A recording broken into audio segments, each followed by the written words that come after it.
राम मंदिर के लिए जिन लोगों ने आंदोलन किया था, काफी सारे लोग आज भी हैं जिन्होंने वो जेल गए थे। वो कार सेवकों के ऊपर कैसे अत्याचार किया गया था आज भी सबके दिल में या मन में है। और अब उसका फायदा भाजपा उठा रही है। सत्ता तो आ गई, मंदिर तो बन गया, मंदिर भी कोर्ट के आदेश के अनुसार बन गया। तो अब जो भी मंदिर लूट रहे हैं भाजपा ने अपने, अब मैं ऐसे कहता हूँ कि स्वार्थ के लिए क्या राम मंदिर का मुद्दा लिया था। अब राम मंदिर के लिए जिन लोगों ने आंदोलन किया था, काफी सारे लोग आज भी हैं जिन्होंने वो जेल गए थे।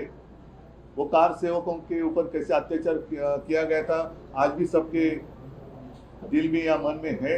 और अब उसका फायदा भाजपा उठा रही है। सत्ता तो आ गई, मंदिर तो बन गया, मंदिर भी कोर्ट के आदेश के अनुसार बन गया। तो अब जो भी मंदिर लूट रहे हैं उनको हिंदू माफ नहीं करेगा। और मैं तो कहता हूं कि मुंबई में रहने वाले, महाराष्ट्र में रहने वाले, पूरे देश में रहने वाले जो भी हिंदू है वो सारे इस आंदोलन में आए।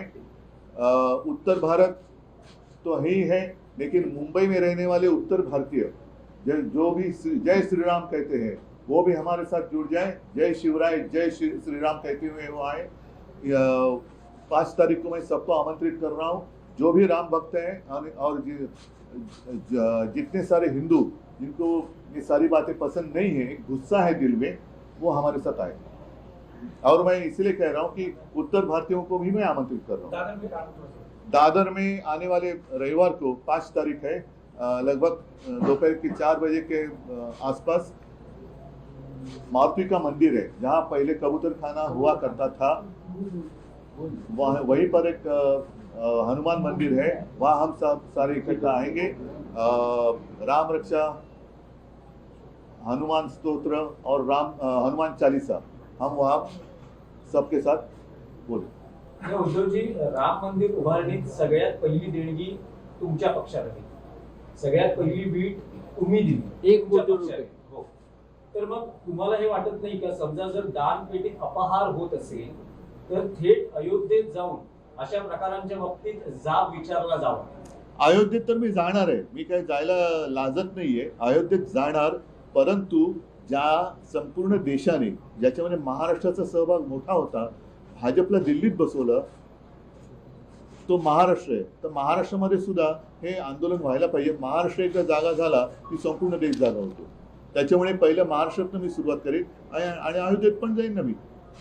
जसं तुम्हाला आठवत असेल की राम मंदिर निर्माण जेव्हा झालं 2-3 वर्षापूर्वी, तेव्हा आम्ही नाशिकच्या काळाराम मंदिरात गेलो होतो। आणि म्हणून आमचं जे हिंदुत्व आहे, जे मी नेहमी सांगतो की अयोध्येत तर राम जन्मभूमी आहे, अयोध्येत राम मंदिर आहे, पण आमचा राम हृदयात आहे। हृदयात राम, हाताला काम आणि शेतमालाला दाम, हे आमचं हिंदुत्व आहे। ठीक आहे, ठीक आहे।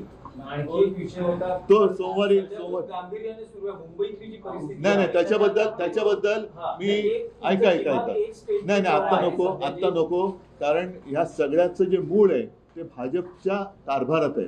म्हणून या सगळ्या विषयावरती मी पाहिजे सोमवारी आपली तयारी असेल तर सोमवारी भेटेन, मंगळवारी भेटेन, आपण विस्ताराने त्याच्यावरती प्रेस कॉन्फरन्स घेऊ। पण आज परत एकदा राम मंदिर, जे ऑपरेशन राम मंदिर भाजप पुरस्कृत चालू आहे, त्याचा निषेध करण्यासाठी आणि जे त्याच्यामध्ये जर कोणी चोरी केली असेल, ते कोणाशी संबंधित असेल, त्यांना शिक्षा झाली पाहिजे। आणि म्हणून येत्या रविवारपासून आम्ही हे राज्यव्यापी आंदोलन सुरू करतोय, ज्याची सुरुवात मुंबईत होईल।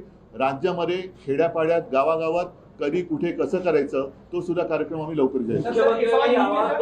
हो, अगदी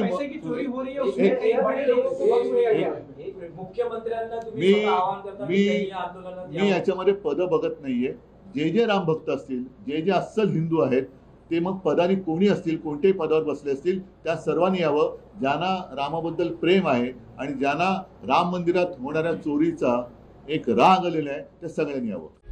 प्रभातखबर.com, विश्वास वही, रफ्तार नहीं।